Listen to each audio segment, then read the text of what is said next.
Hello everyone, welcome to endless knowledge. இந்த வீடியோவில் நம்ம எதை பற்றி பார்க்க போகிறோம்னா, எக்ஸலில் இருக்கக்கூடிய ஒரு 10 யூஸ்ஃபுல்லான டிப்ஸ் அண்ட் ட்ரிக்ஸை பற்றி தான் பார்க்க போகிறோம். ஸோ உங்களுக்கு இந்த வீடியோவில் உள்ள கண்டென்ட் எல்லாமே புரியுதுன்னா மறக்காமல் லைக் பண்ணுங்கள். அண்ட் அதை விட ரொம்ப முக்கியம், இதை பற்றி தெரியாதவங்களுக்கு கண்டிப்பாக ஷேர் பண்ணிவிடுங்க.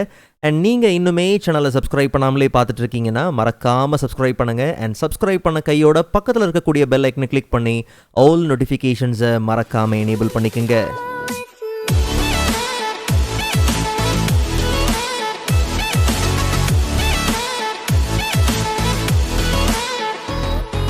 ஆல்ரைட், ஸோ ஃபர்ஸ்ட் ஒன் பார்த்தோம்னா கிரிட் லைன் கலர். எக்ஸலில் நம்ம ஒர்க் பண்ணுற ஒர்க் ஷீட்டில் டிஃபால்ட்டான கலர் பார்த்தோம்னா கிரே தான்.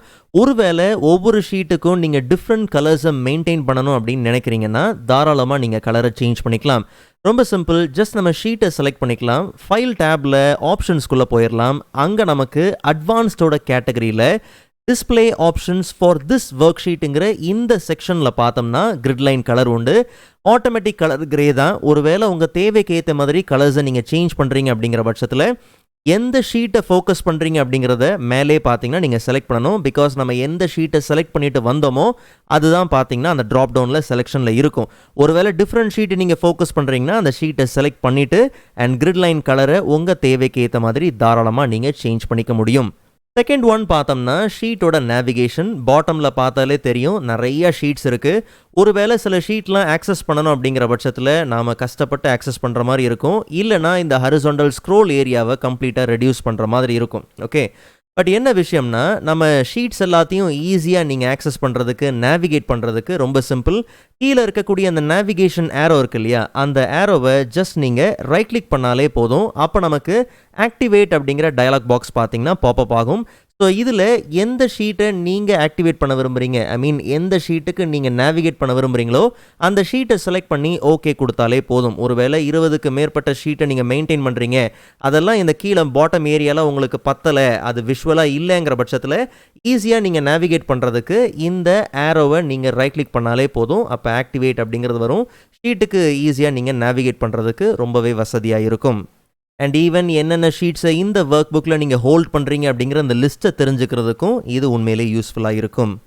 ஸோ தேர்ட் ஒன் பார்த்தோம்னா என்டையர் ஷீட் செலெக்ஷன். ஸோ நமக்கு நல்லாவே தெரியும், ஒரு டேட்டா செட் இருக்கக்கூடிய அந்த செல்லை செலக்ட் பண்ணிவிட்டு கண்ட்ரோல் ஏ கொடுத்தோம்னா கம்ப்ளீட் அந்த டேட்டா ரேஞ்ச் பார்த்திங்கன்னா செலக்ட் ஆகிறது உண்டு. ஓகே, பட் வெறும் எம்டியான ஒரு செல்லில் கண்ட்ரோல் ஏ கொடுக்கும் போது தான் அந்த என்டையர் ஷீட்டும் பார்த்திங்கன்னா செலக்ட் ஆகும். இதை இப்படி ஷார்ட்கட் மூலியமாக செலக்ட் பண்ணுறதுக்கு பதிலாக டாப்பில் நமக்கு இருக்கு இல்லையா, இந்த ரோவும் காலமும் இன்டர்செக்ட் ஆகிறதுக்கு டாப்பில் நமக்கு ஒரு ட்ரையாங்கிள் ஷேட் பட்டன் இருக்கு இல்லையா, அதை கிளிக் பண்ணும் போதே நமக்கு என்டையர் ஷீட்டும் பார்த்தீங்கன்னா செலக்ட் ஆகிறது உண்டு. ஸோ என்டையர் ஷீட்டை செலக்ட் பண்ணி ஏதாவது ரூல்ஸ், கண்டிஷன்ஸ், ஃபார்மேட்டிங் நீங்கள் அப்ளை பண்ண போகிறீங்கன்னா கண்ட்ரோல் ஏ கொடுத்தும் சரி, இல்லை மேலே இருக்கக்கூடிய இந்த shade button, triangle shade button இருக்கு இல்லையா, அதை கிளிக் பண்ணியும் நீங்கள் என்டையர் ஷீட்டை குயிக்காக நீங்கள் செலக்ட் பண்ண முடியும்.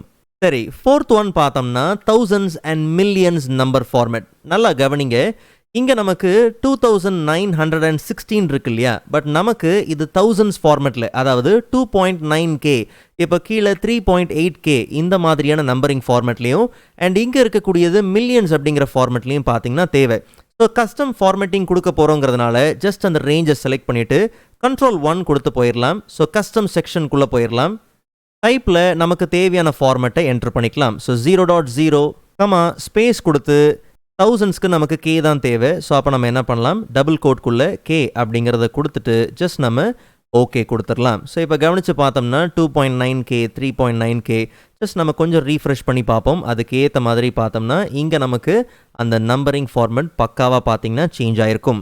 இதே ஸ்டெப் தான் மில்லியன்ஸ்க்கும். ஜஸ்ட் நம்ம கண்ட்ரோல் 1 கொடுத்துடலாம். ஸோ இங்கே நம்ம சேம் கஸ்டம், பட் இந்த வாட்டி டைப்பில் சேம் 0.0 டபுள் கமா கொடுத்துடலாம். ஸ்பேஸ் டபுள் கோட்குள்ளே மில்லியன்ஸ்க்கு எம் அப்படிங்கிறத கொடுத்து ஜஸ்ட் நம்ம ஓகே கொடுத்துடலாம். ஸோ இப்போது அதோட டிஃப்ரென்ஸ் நல்லாவே பார்த்தீங்கன்னா தெரியறது உண்டு. இந்த நம்பரிங் ஃபார்மேட் ரொம்ப பேசிக் தான், பட் இதை பேஸ் பண்ணி டீட்டெயிலாக நம்ம ஒரு வீடியோவை தனியாக பார்க்கலாம். பட் இப்போதைக்கு இந்த சின்ன டிப்பை நீங்கள் ஃபாலோ பண்ணாலே போதும். ஓகே, ஸோ ஃபிஃப்த் ஒன் பார்த்தோம்னா குயிக் காப்பி ஷீட். நேட்டிவாக ஒரு ஒர்க் புக்குள்ளே இருக்கக்கூடிய ஷீட்டை நம்ம காப்பி பண்ணணுங்கிற பட்சத்தில் அந்த ஷீட்டை ரைட் கிளிக் பண்ணுவோம் அண்ட் மூவ் ஆர் காப்பிக்குள்ளே போயிட்டு ஃபர்தராக க்ரியேட் அ காப்பி கொடுத்து எந்த இடத்துல வேணுங்கிறத நம்ம காப்பி பண்ணுறது உண்டு. பட் இப்போது குயிக்காக நீங்கள் காப்பி பண்ணணும் அப்படிங்கிற பட்சத்தில் கண்ட்ரோல் கீ ஹோல்ட் பண்ணிவிட்டு அந்த ஷீட்டை நீங்கள் ட்ராக் பண்ணிங்கனாலே நமக்கு அதோட காப்பி பார்த்தீங்கன்னா நமக்கு வந்துடும். ஸோ எந்த ஷீட் உங்களுக்கு ஆஸ் அ காப்பியாக தேவை, ஒரு டூப்ளிகேட் ஷீட்டாக வேணுமோ அந்த ஷீட்டை ஜஸ்ட் நீங்கள் ட்ராக் பண்ணும்போது வெறுமனே ட்ராக் பண்ணிங்கன்னா அது மூவ் ஆகும் இல்லையா, பொசிஷன் சேஞ்ச் ஆகும். அதுக்கு பதிலாக கண்ட்ரோல் கீ ஹோல்ட் பண்ணிவிட்டு நீங்கள் மூவ் பண்ணும்போது எந்த லொக்கேஷனில் எந்த பொசிஷனில் நீங்கள் கண்ட்ரோல் கீ ஹோல்ட் பண்ணிவிட்டு அந்த கிளிக்கை ரிலீஸ் பண்ணுறீங்களோ அங்கே நமக்கு ஒரு டூப்ளிகேட் ஷீட் பார்த்தீங்கன்னா நமக்கு அந்த காப்பி ஷீட் பார்த்தீங்கன்னா நமக்கு பேஸ்ட் ஆகிருக்கும். ஸோ 6th ஒன் பார்த்தோம்னா ஸ்டார்ட் அப் ஃபைல்ஸ். எக்ஸல் அப்ளிகேஷனை நம்ம டிஃபால்ட்டாக ஓப்பன் பண்ணும் போது ரீசெண்டான ஃபைல்ஸை நம்ம ஆக்சஸ் பண்ணுவோம் அண்ட் கூடவே ஒரு பிளாங்கான ஒர்க் புக்கை க்ரியேட் பண்ணுறதுக்கான ஆப்ஷன்ஸ் இருக்குது. டெம்ப்ளேட் எல்லாம் ஓகே. பட் எப்போல்லாம் ஒரு எக்ஸல் அப்ளிகேஷனை ஓப்பன் பண்ணுறனோ எனக்கு ஒரு குறிப்பிட்ட ஃபோல்டருக்குள்ளே இருக்கக்கூடிய எல்லா எக்ஸல் ஒர்க் புக்ஸும் அட் அ டைமில் எனக்கு ஸ்டார்ட் அப்பில் ஓப்பன் ஆகிடணும். பிகாஸ் அடிக்கடி இல்லை டெய்லி ஃப்ரீக்வெண்ட்டாக நான் அந்த ஃபைல்ஸ் எல்லாத்தையும் ஆக்சஸ் பண்ணுற மாதிரி இருக்கும். இல்லை டெய்லி எனக்கு அதுதான் வேலை அப்படின்னும் போது ரொம்ப சிம்பிள். ஃபைலில் ஜஸ்ட் நம்ம ஆப்ஷன்ஸ்குள்ளே போயிடலாம். அங்கே ஆஸ் யூஷுவல் அட்வான்ஸ்டோட கேட்டகரியில் கடைசியில் பார்த்தோம்னா நமக்கு ஜெனரல் செக்ஷன் இருக்கு இல்லையா, அதில் at startup open all ஃபைல்ஸ்ன்னு இருக்கு இல்லையா.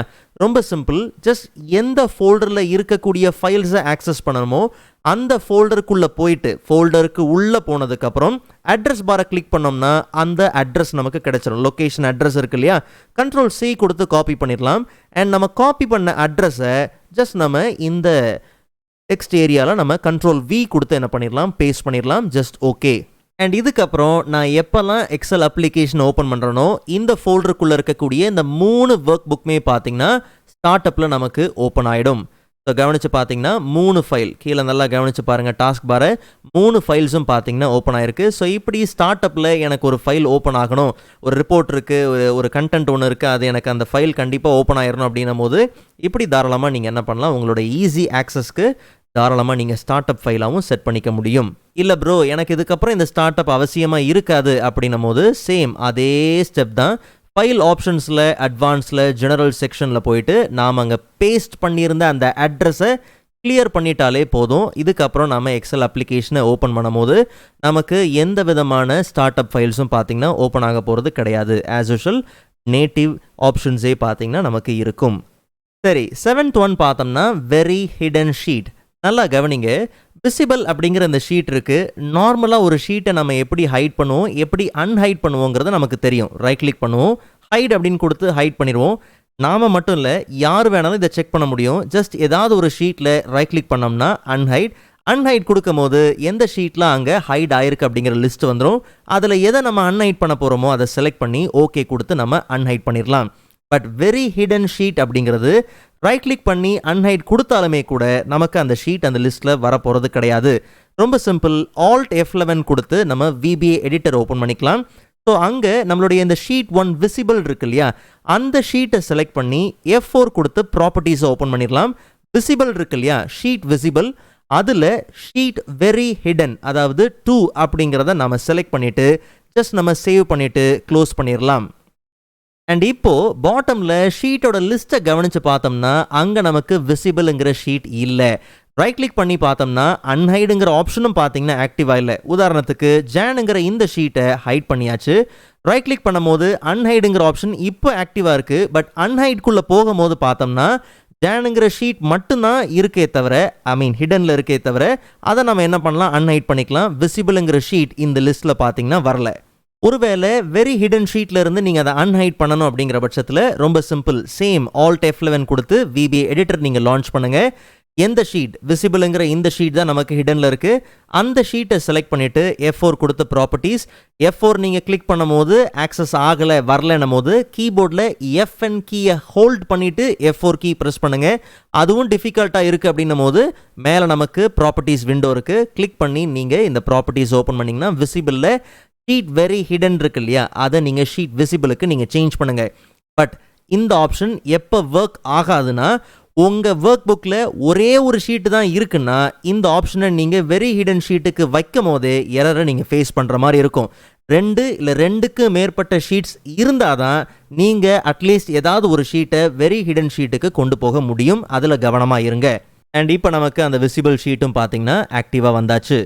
ஓகே, ஸோ 8th ஒன் பார்த்தோம்னா க்ளோஸ் ஆல் ஒர்க் புக்ஸ். எனக்கு தெரிஞ்சு நம்ம எல்லாருக்குமே மல்டிபிள் ஒர்க் புக்ஸை அட் அ டைமில் எப்படி ஓப்பன் பண்ணணுங்கிறது தெரியும்னு நினைக்கிறேன். நீங்கள் மல்டிபிள் ஒர்க் புக்ஸை நீங்கள் செலக்ட் பண்ணிவிட்டு என்டர் கொடுத்தாலே போதும், அந்த ஒர்க் புக்ஸ் எல்லாமே பார்த்தீங்கன்னா ஓப்பன் ஆகிறது உண்டு. ஸோ நம்ம ஏற்கனவே ஓப்பன் பண்ண ஃபைலோட சேர்த்து கிட்டத்தட்ட 4 எக்ஸல் ஒர்க் புக்ஸ் பார்த்தீங்கன்னா ஓப்பனில் இருக்குது. பட் அட் அ டைமில் எல்லா ஒர்க் புக்கையும் நீங்கள் க்ளோஸ் பண்ணணும்னா 1 by 1 போய் நீங்கள் எக்ஸ் கொடுக்கறதுக்கு பதிலாக ஷிஃப்ட் கீயை ஹோல்ட் பண்ணிவிட்டு க்ளோஸை நீங்கள் கிளிக் பண்ணாலே போதும். அப்போ நமக்கு என்டையராக எல்லாமே பார்த்தீங்கன்னா க்ளோஸ் ஆகிறது உண்டு. ஏதாவது ஒரு ஒர்க் புக்கில் நீங்கள் ஒர்க் பண்ணி சேவ் பண்ணாமல் விட்டுருந்தீங்கன்னா மட்டும் ப்ரீவியஸாக காமிச்ச மாதிரி அந்த சேவ் பண்ணுற ப்ராம்ப்ட் இருக்கும். மற்றபடி மல்டிபிள் ஒர்க் புக்கை நீங்கள் ஓப்பன் பண்ணி ஒர்க் பண்ணுறீங்க, எல்லா வேலையும் முடிஞ்சிருச்சு, எல்லாம் சேவில் தான் இருக்குது அப்படின்னும் போது அந்த மல்டிபிள் எக்ஸல் ஃபைலையும் கம்ப்ளீட்டாக ஒர்க் புக்ஸ் எல்லாத்தையுமே நீங்கள் க்ளோஸ் பண்ணணும்னா வெறுமனே க்ளோஸ் கொடுக்கறதுக்கு பதிலாக ஷிஃப்ட் க்ளோஸ் கொடுத்துடலாம். ஸோ அப்போது எல்லா எக்ஸல் ஒர்க் புக்ஸும் பார்த்தீங்கன்னா பர்ஃபெக்டாக நமக்கு க்ளோஸ் ஆகிருக்கும். சரி, 9th ஒன் பார்த்தோம்னா டேட்டா என்ட்ரி ஃபார்ம். ஸோ நம்மக்கிட்ட ஒரு பெரிய டேட்டா, ஒரு ஹியூஜ் டேட்டா இருக்குது, அதை என்ட்ரி பண்ண வேண்டியது இருக்குன்ற பட்சத்தில் அப்போ நம்ம டேட்டா என்ட்ரி ஃபார்ம் எடுத்துக்கலாம். ஸோ நம்ம என்ட்ரு பண்ண வேண்டிய டேட்டாவுக்கு தேவையான ஹெட்டிங்ஸ் எல்லாத்தையும் கொடுங்க. அண்ட் அந்த ஹெட்டிங்கை செலக்ட் பண்ணிவிட்டு Ctrl+T கொடுத்து ஆஸ் அ டேபிளாக, மை டேபிள் ஆஸ் ஹெட்டர்ஸ் கொடுத்து ஆஸ் அ டேபிளாக நம்ம என்ன பண்ணலாம், கன்வெர்ட் பண்ணிக்கலாம். கன்வெர்ட் பண்ண கையோட ரொம்ப சிம்பிள், நமக்கு டேட்டா என்ட்ரி ஃபார்ம். ஸோ நமக்கு ஃபார்முங்கிற ஆப்ஷன் இருக்கும். பட் இந்த ஃபார்ம் நேட்டிவாக பார்த்தீங்கன்னா ஓப்பனில் இருக்காது, ஆக்சசபிளாக இருக்காது. இதை நீங்கள் இந்த குயிக் ஆக்சஸ் டூல் பாரில் நீங்கள் ஆட் பண்ணிக்கலாம். ரொம்ப சிம்பிள், ஜஸ்ட் நீங்கள் இந்த குயிக் ஆக்சஸ் டூல் பாரோட ட்ராப் டவுன் என்ன பண்ணுங்கள், ஓப்பன் பண்ணுங்கள். அங்கே நமக்கு கஸ்டமைஸ் ஆப்ஷன் இருக்கு இல்லையா, கஸ்டமைஸ்குள்ளே போயிட்டு சூஸ் கமாண்ட்ஸ் ஃப்ரம் பாப்புலர் கமாண்ட்ஸ்ன்னு இருக்கு இல்லையா, ட்ராப் டவுன் ஓப்பன் பண்ணி ஆல் கமாண்ட்ஸை நீங்கள் சேஞ்ச் பண்ணிக்கோங்க. அண்ட் இப்போது லிஸ்ட்டை ஸ்க்ரோல் பண்ணி வந்தோம்னா எஃபோட சீரீஸில் நமக்கு ஃபார்ம்ஸ் அப்படிங்கிறது பார்த்திங்கன்னா இருக்கும். அதை ஜஸ்ட் நம்மளுடைய இந்த ஆல் கமாண்ட் லிஸ்ட்டில் இருந்து நம்மளுடைய கரண்ட் லிஸ்ட்டுக்கு நம்ம என்ன பண்ணலாம், ஆட் பண்ணிக்கலாம். ஸோ ஏற்கனவே ஃபார்ம் அப்படிங்கிறது கரண்ட் லிஸ்ட்டில் இருக்குது, இல்லைங்கிற பட்சத்தில் அதை செலக்ட் பண்ணி நம்ம ஆட் பண்ணிக்கலாம். ஒன்ஸ் ஆட் பண்ணி ஓகே கொடுத்த கையோட இப்போ நமக்கு அந்த ஃபார்ம் ஆக்சசபிளாக இருக்கும். நம்ம லேபிளை செலக்ட் பண்ணியிருக்கிறோம் இல்லையா, இந்த டேபிள் லேபிளை செலக்ட் பண்ணியிருக்கோம் இல்லையா, இப்போ நம்ம போயிட்டு ஃபார்மை கிளிக் பண்ணும்போது அந்த லேபிளை பேஸ் பண்ணி நமக்கு ஒரு ஃபார்ம் பார்த்திங்கன்னா வந்துடும். இதை யூஸ் பண்ணி நமக்கு தேவையானதை வேகமாக நம்ம என்ட்ரி பண்ணிக்கலாம்.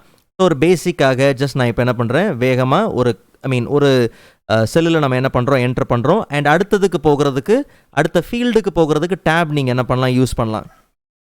Okay, tape. அண்ட் ஒன்ஸ் இதை நீங்கள் ஃபில் பண்ணிட்டீங்கன்னா என்டர். ஸோ அங்கே டேரெக்டாக அங்கே நமக்கு என்ன ஆயிரும், என்ட்ரி ஆயிரும். அண்ட் இப்படி நீங்கள் அடுத்தது வேகமாக நீங்கள் என்ன பண்ணலாம், ஒர்க் பண்ணலாம். Okay, enter. ஸோ அடுத்தடுத்த ஃபீல்டுக்கு வரதுக்கு டேப். ஸோ இப்படி வேகமாக நீங்கள் என்ட்ரி பண்ணுறதுக்கு இந்த ஆப்ஷன் ரொம்பவே யூஸ்ஃபுல்லாக இருக்கும். நல்லா கவனிங்க, ஹியூஜ் அமௌண்ட் ஆஃப் டேட்டா, பெரிய டேட்டாவை நீங்கள் என்ட்ரி பண்ணுறீங்கன்னா இந்த ஃபார்ம் யூஸ்ஃபுல்லாக இருக்கும். இல்லை நீங்கள் டைரெக்டாகவே டைப் பண்ணிட்டு போயிடலாம். ஏன்னா இது சின்ன விஷயங்கும் போது நீங்கள் டைரெக்டாக டைப் பண்ணுறதே உங்கள் ஒர்க் டைமை குறைக்கிற மாதிரி தான் இருக்கும். அண்ட் ஃபைனலாக 10th ஒன் பார்த்தோம்னா ஃப்ரீ ஸ்பேன்ஸ். ஸோ நம்மளுடைய வியூ டேப்பில் விண்டோவோட குரூப்பில் பார்த்தோம்னா ஃப்ரீ ஸ்பேன்ஸ் ஆப்ஷன் உண்டு. ஸோ உங்களுடைய டேட்டா செட்டில், உங்களுடைய ஷீட்டில் ஒரு குறிப்பிட்ட ரோ ஆர் காலமை நீங்கள் அப்படியே ஃப்ரீஸ் பண்ணி வைக்கணும். உதாரணத்துக்கு இந்த டேட்டா செட் இருக்குது, கிட்டத்தட்ட ஒரு 2000 டேட்டா இருக்குன்னு வச்சுப்போம். இப்போதைக்கு அவ்வளோ இல்லை, 2000 டேட்டா இருக்குது. பட் ஸ்க்ரோல் பண்ணும்போது கவனித்து பார்த்தீங்களா, அந்த ஹெட்டிங் மறைஞ்சிருது, டேட், ஃபர்ஸ்ட் நேம், லாஸ்ட் நேமுங்கிறது மறைஞ்சிருது. சம்டைம்ஸ் நமக்கு தேவையான முக்கியமான ஹெட் பார்த்தோம்னா லெஃப்ட் சைடில், அதாவது இந்த காலமில் இருக்கும். ஓகே, அப்போது அடுத்தடுத்ததுக்கு போகும்போது பாருங்கள், அப்படி சைடில் ஸ்க்ரோல் பண்ணும்போது அந்த காலம் என்ன ஆயிடுது, மறைஞ்சிருது. இல்லை எனக்கு அந்த காலம் அப்படியே ஃப்ரீஸ் பண்ணி இருக்கணும், நான் என்ன தான் சைடில் அப்படியே ஸ்க்ரோல் பண்ணி போனாலும் எனக்கு அந்த காலம் ஃப்ரீஸ் ஆகிருக்கணும். இல்லை இந்த ஃபர்ஸ்ட் ரோ நான் என்ன தான் பாட்டமில் ஸ்க்ரோல் பண்ணி போனாலும் எனக்கு அந்த ஃபர்ஸ்ட் ரோ அப்படியே ஃப்ரீஸ் ஆகிருக்கணும். இல்லை எனக்கு காலமும் காலம் ரோ ரெண்டுமே எனக்கு ஃப்ரீஸ் பண்ணி இருக்கணும் அப்படின்னும் போது இது எல்லாத்தையும் நீங்கள் ஃப்ரீஸ் பண்ணிக்கலாம். ஸோ உங்களுக்கு ரொம்ப சிம்பிளாகவே ஃபர்ஸ்ட் ரோவை நீங்கள் ஃப்ரீஸ் பண்ணணுங்கிற பட்சத்தில் ஃப்ரீ ஸ்பேனுக்குள்ளே போயிட்டு ஃப்ரீ ஸ்டாப் ரோ அப்படின்னு கொடுத்துடலாம். ஸோ அப்போ நமக்கு கரெக்டாக அந்த ஃபர்ஸ்ட் ரோ மட்டும் பார்த்தீங்கன்னா கம்ப்ளீட்டாக ஃப்ரீஸ் ஆகிருக்கும். நம்ம என்ன தான் ஸ்க்ரோல் பண்ணி கீழே போனாலும் ஃபர்ஸ்ட் ரோ நமக்கு என்ன ஆயிருக்கும், அப்படியே ஃப்ரீஸ் ஆகிருக்கும். ஒரு வேளை வேண்டாம், அதை அன்ஃப்ரீஸ் பண்ணணுங்கிற பட்சத்தில் ஃப்ரீ ஸ்பேனில் போயிட்டு அன்ஃப்ரீஸ் ஸ்பேன்ஸ் நீங்கள் கொடுத்தாலே போதும். அப்போ அந்த ஃப்ரீஸ் அங்கேருந்து என்ன ஆயிரும், ரிமூவ் ஆயிரும், டீஃப்ரீஸ் ஆயிரும். ஓகே, இல்லை எனக்கு ஃபர்ஸ்ட் காலம் தான் முக்கியம், அதனால் ஃபர்ஸ்ட் காலம் மட்டும் எனக்கு ஃப்ரீஸ் பண்ணி இருக்கணும்னும் போது ஃப்ரீஸ் ஃபர்ஸ்ட் காலம் கொடுத்துடலாம். என்ன தான் நம்ம ஸ்க்ரோல் பண்ணி அங்கங்கே போகும்போது பார்த்தோம்னா கரெக்டாக நமக்கு என்னது, இந்த ஃபர்ஸ்ட் காலம் மட்டும் அப்படியே ஃப்ரீஸ் ஆகிருக்கும். ஸோ நம்ம டேட்டாவை ஃபில் பண்ணுறதுக்கு, இல்லை டேட்டாவை நம்ம அனலைஸ் பண்ணுறதுக்கு இது ரொம்ப யூஸ்ஃபுல்லாக இருக்கும். இல்லை ப்ரோ, இப்போ நம்மளுடைய டேட்டாவில் பார்த்தீங்கன்னா டேட்டும் தேவை, ஃபஸ்ட்டு அந்த ரோவும் பார்த்தீங்கன்னா தேவை. அப்போது ஃபர்ஸ்ட் நம்ம என்ன பண்ணிடலாம், அன்ஃப்ரீஸ் பண்ணிடலாம். நல்லா கவனிங்க, நமக்கு மேலே இருக்கக்கூடிய இந்த ரோவும் தேவை, காலமும் தேவை. ஸோ அப்போ ரோவும் காலமும் பார்த்தீங்கன்னா இதுதான் இல்லையா? அப்போது இதுக்கு அடுத்ததாக இருக்கக்கூடிய செல், இது ரெண்டு இன்டர்செக்ட் ஆகாமல் இருக்கிற இந்த பக்கம் இருக்கக்கூடிய செல் என்னது? இதுதான் இந்த லாரன் அப்படிங்கிற செல் B2. பிகாஸ் அதுக்கு மேலே இருக்கக்கூடிய A, இந்த கம்ப்ளீட் செட்டு பார்த்தீங்கன்னா நமக்கு என்ன ஆகணும்? ஃப்ரீஸ் ஆகணும். ஸோ அப்போது அந்த இடத்துல நம்ம அந்த செல்லை செலக்ட் பண்ணிவிட்டு ஃப்ரீஸ் பேனில் போயிட்டு முன்னாடி ஸ்பெசிஃபிக்காக கொடுத்தோம் இல்லையா? Top row, first column. இப்போ அப்படி இல்லாமல் ஃப்ரீஸ் பேன், நாம் எந்த இடத்துல எந்த செலெக்ஷனை வச்சுருக்கிறோமோ, எந்த செல்லை செலக்ட் பண்ணியிருக்கிறோமோ அந்த செல்லுக்கு மேலே இருக்கக்கூடிய, இல்லை இப்படி வச்சுப்போம், அந்த செல்லுக்கு மேலே இருக்கக்கூடிய ரோ அண்ட் அந்த செல்லுக்கு சைடில் இருக்கக்கூடிய காலம் எதுவாக இருந்தாலும் அந்த செலெக்ஷனில் கரண்ட் செலெக்ஷனை பேஸ் பண்ணி அதுக்கு மேலே எதுவாக இருந்தாலும் சரி அது எல்லாமே அப்படியே ஃப்ரீஸ் பண்ணணும் போது வெறுமனே ஃப்ரீஸ் பேன்ஸ்ன்னு கொடுத்துடலாம். இப்போ கவனித்து பார்த்தீங்கன்னா நம்ம காலமும் பார்த்தீங்கன்னா ஃப்ரீஸ் ஆகிருக்கும், ரோவும் பார்த்தீங்கன்னா ஃப்ரீஸ் ஆகிருக்கும். ஜஸ்ட் நம்ம அன்ஃப்ரீஸ் பண்ணிடலாம். இப்போ உதாரணத்துக்கு இங்கே இமெயில் ஐடியில் இங்கே வைக்கிறேன், இந்த இடத்துல வச்சுட்டு நான் போய் ஃப்ரீஸ் பேன் கொடுத்தேன்னா அப்போ நமக்கு என்ன ஆகுது? ஃபர்ஸ்ட் இருக்கக்கூடிய 3 காலமும் கிட்டத்தட்ட 4 ரோவும் பார்த்தீங்கன்னா இப்போ என்ன இருக்குது? ஃப்ரீஸ் ஆகிருக்கு. ஸோ இப்படி உங்கள் செலெக்ஷனை பேஸ் பண்ணி நீங்கள் ஃப்ரீஸ் பண்ண விரும்புகிறீங்கன்னா தாராளமாக நீங்கள் ஃப்ரீஸ் பண்ணிக்கலாம் அண்ட் ஈவன் நீங்கள் அன்ஃப்ரீஸும் பண்ணிக்கலாம். ஸோ நீங்கள் டேட்டா வியூ பண்ணுறதுக்கு, ஒர்க் பண்ணுறதுக்கு, ஈவன் டேட்டாவை என்ட்ரி பண்ணுறதுக்கு, அனலைஸ் பண்ணுறதுக்கு ரொம்பவே யூஸ்ஃபுல்லாக இருக்கும். ஸோ இந்த டிப்ஸ் அண்ட் ட்ரிக்ஸ் உங்களுக்கு யூஸ்ஃபுல்லாக இருக்குன்னு நம்புகிறேன். அண்ட் ப்ரீவியஸ் எக்ஸல் வீடியோஸ்க்கான லிங்க் நான் டிஸ்கிரிப்ஷனில் கொடுக்குறேன், கண்டிப்பாக நீங்கள் செக் பண்ணி பாருங்கள். அண்ட் இதை பற்றி தெரியாதவங்களுக்கு மறக்காமல் ஷேர் பண்ணி விட்டுருங்க. ஸோ நெக்ஸ்ட் வீடியோவில் அதை விட இன்ட்ரெஸ்டிங்கான டாப்பிக்கை பார்க்கலாம். அதுவரை காத்திருங்கள்.